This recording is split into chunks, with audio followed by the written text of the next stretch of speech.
you so much for choosing to hang with me right here on the particular space where we get to call Ghetto God Talent. We are still in Mavuku with Apostle. Ndavandasakana na Apostle. One Apostle anoimba reggae. Apostle, zvirise? Totenda timunyasha. Aiwa, ndiri kuzoona kuti tiri kukomborerwa, Mwari ari kuchengeta. Apostle zita rese ndiani? Apostle Mike Mutambikwa. Mike Mutambikwa. Kana kuti The Shepherd. The Shepherd. Mufudzi wemakwai. Musically and the church side. Ndizvozvo tinofamba takadaro, ndinoshumaira munzvimbo dzisingafungirwi nevanhu vakawanda. Mabhawa chaimo ndinopinda. Okay. Tishumaira imomo. Okay. Kutsvaga wai. Okay.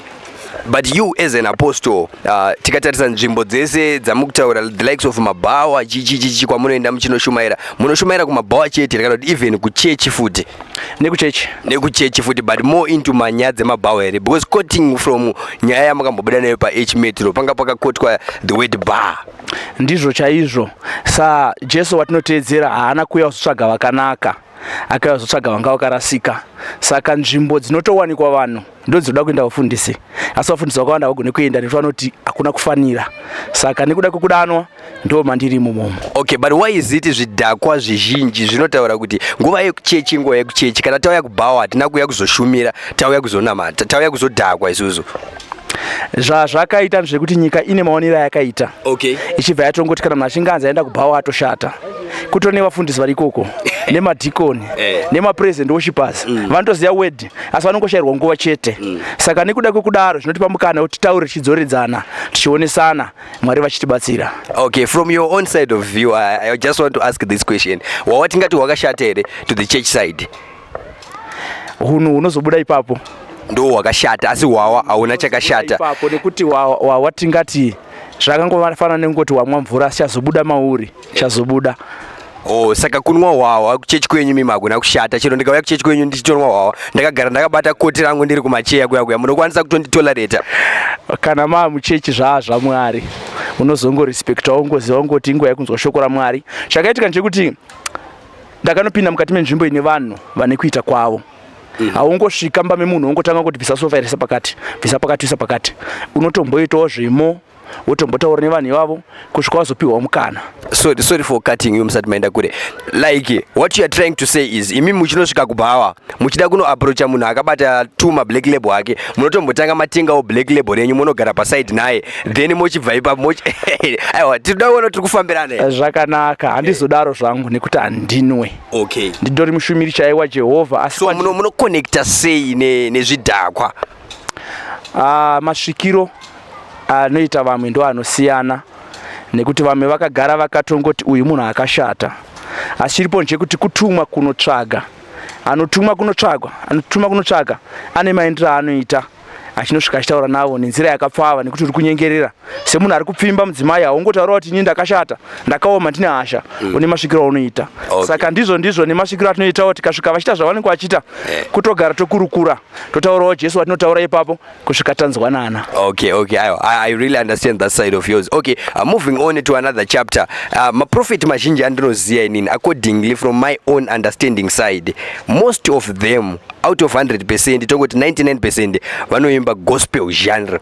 Why did you choose to sing reggae music as a prophet, as an apostle? Reggae andingati ini ndakasarudza. Chinoitika panauye kudanwa ndechekuti kudanwa ndo kunosarudzira munhu chaanofanira kuita. Kureva kuti kana muchiridza ngoma imimi zvishamise kusvika mumariro mungoerekana mangonzi mukoma ndikumbira kuti muridze ngoma, chakudana ndo chinokuwanira basa iroro. Music handina kuida, handina kuiziva, handina kuitsvaga, asi zvakazongoitika kuti kunoimba imomo ndo makangobudawo musambo iwo unodhonza idzo hama dziri kunzvimbo yakaita saiyoyo. Okay, so pamashoko amunoimba muchiisa pa music yenyu yereggae iyi, mashoko akaita sei, if I may ask? Ndinobata real life issues. Okay. Zvinoziya munhu zvaanoziya, zvaanotoita, zvaanogara achiita, chibva tangoonesana. Okay. Ko inspiration yekuimba iyi hamuna munoti here ndikateerera nhinga anondikomborera zvakanyanyisa mune vaimbo vedu verege vemuZimbabwe muno? Handingati ndakagona kuimba, ndakada kuimba nekuti wandakateedzera, asi chinhu chakangoita zvokungomutswawo mukati mangu. Asi variko vanoimba vese. Vamuno appreciate uchimbotipewo kana 3? ndisati ndakwanisa kugona kuona ndingati vapi nekuti saka muZimbabwe hamutorina vanhu vanogona kuimba rege. Avaripo vakawanda chaizvo, asi pakuwanda kwavo mukati kana 3 vekungoti ningina. dambudziko razoita nderekuti vakomana variko mazuva ano nezvimwe zvavanozoimba zvacho hazvigamuchirike vazhinji vacho, asi varimo vanogona chaizvo zvekuti ndinotonzwa kuti apa uyu aimbawo zvakanaka. But matadza kutipa kana 1 pane vamuri kuti varipo vanogona vanoimba rege muZimbabwe munomu? Regai ndingoti wese anongoimba zvinonzwika ndirogamuchira. Okay. So in this year 2025, what can we really expect from you to the music side?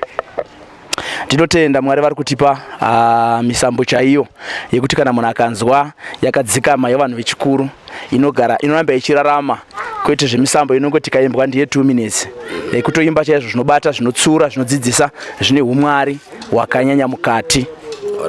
Ndizvozvo. Okay. Your last word to your fans, mobva mambotisirauka a lick of Brit freestyle utombonzwa kuti apostoka. Zvakanaka, ndoda kungokurudzirana nevari kuimba vese. Tinge tapiwa mukana wekuti taakuimba, hama dzangu tiri kutoparidza. Maparidziro iyoyo ngaasiye vamwe vanhu vadzoka kubva kune nzira dzakaoma. Ndochekutanga. Chechipiri, pandinoshumaira munzvimbo dzandinoshumaira, mungava mabhawa kana kuungana nevanhu vandinoungana navo, ndoda kungokurudzirawo vafundisi nevaparidzi biangu kuti munhu wese akakodzera anoda kuti anzwewo shoko raMwari. Chatinetsa ndiche vanhu vanotanga nengokrasha kungoti kana munhu achinzi anonwa akatoshata. Mwari vanoda munhu wese, Jesu akainga munhu wese. Ndichingokurudzira zvakare kune vakomana vari kukura, dai tabva munzira dzisikafanira tatsvaga Mwari, nzira dzaMwari dzakanaka dzinotiita kuti ive vanhu vari kudenga vakuitire zvakanaka. Thank you so much. The last freestyle guy mumbotipo kambijana so kengoti nyemudzawo zvako. Handingati freestyle, asi ndichangobata semashoko andinongoimba. One track yandakaita namukoma William Tight, dai vakafa vaizombodzoka, dai vakafa vaizombodzoka kunesu vapenyu, vazhinji vedu taizombobvunzwa zvatakasara tichiita. Ndo pane mashoko chete ngoti munhu ungoziva kuti kurarama pane zvotarisirwa, Mwari kudenga vakuitire zvakanaka. Very true, wonderful. Good words from the man himself, Apostle. Once again, this is Ghetto God Talent, my guys, with me, One Nash the DJ. Once we meet again right here on the particular space, don't forget to subscribe, like and share.